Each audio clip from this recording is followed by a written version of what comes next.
হিজবুল্লাহর সামরিক কোনো পদে না থাকলেও তার ছিল বুক ভরা সাহস। ইসরায়েলি বাহিনীর বোমাবর্ষণে ধ্বংসস্তূপে পরিণত হওয়া এলাকা থেকেই করতেন সংবাদ সম্মেলন। হাসান নাসরুল্লাহকে ঘিরে থাকা অভ্যন্তরীণ বলয়ের একজন ছিলেন তিনি। আর এসব কারণেই হয়তো ইসরায়েলি বাহিনীর কুনজরে ছিলেন হিজবুল্লাহর পরিচিত মুখ মোহাম্মদ আফিফ।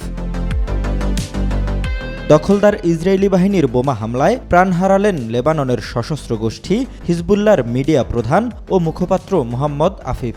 রোববার বৈরুতের ঘনবসতিপূর্ণ রাস আল নাবা এলাকায় ইসরায়েলি হামলার ওই ঘটনা ঘটে। যে ভবনে হামলা চালানো হয়েছিল সেটি ছিল সিরিয়ান বাথ পার্টির লেবানন শাখার কার্যালয়। খ্রিস্টান অধ্যুষিত ওই অঞ্চলে হিজবুল্লাহ সদস্যদের উপস্থিতি কম, ফলে ধারণা করা হচ্ছে মূলত আফিফকে হত্যার উদ্দেশ্যেই এই হামলা চালিয়েছে ইসরায়েল।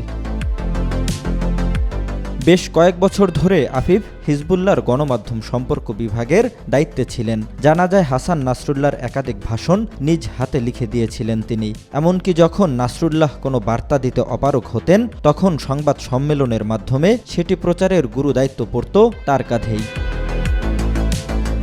নাসরুল্লাহ নিহত হওয়ার পর আফিফের এক সংবাদ সম্মেলন চলাকালে ইসরায়েলি বাহিনী সতর্ক করে তারা নিকটবর্তী একটি ভবনে হামলা চালাবে। সাংবাদিকেরা তখন টেবিল থেকে দ্রুত নিজেদের মাইক্রোফোনগুলো তুলে নিতে শুরু করলে আফিফ বলেছিলেন, বোমা হামলা করে আমাদের ভয় দেখাতে পারবে না। জীবন নাশের আশঙ্কা থাকলেও কোনো প্রতিকূল পরিস্থিতিতেই আত্মগোপনে যাননি আফিফ।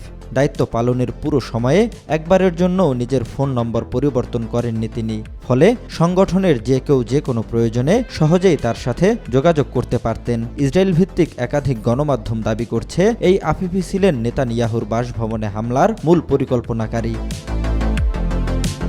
লেবাননের কোনো স্থাপনায় হামলার আগে সাধারণত এক্সে সতর্ক বার্তা দিয়ে থাকে ইসরায়েলি সামরিক বাহিনী, কিন্তু রোববারের হামলার আগে সামরিক বাহিনী আনুষ্ঠানিকভাবে কোনো বার্তায় ভবনটি খালি করার নির্দেশ দেয়নি। এতে স্পষ্ট হয় শুধু হিজবুল্লাহর সামরিক শাখাই নয়, বরং সংস্থার প্রশাসনিক অংশের কর্মকর্তাদের অনুসরণ করছে ইসরায়েলি বাহিনী।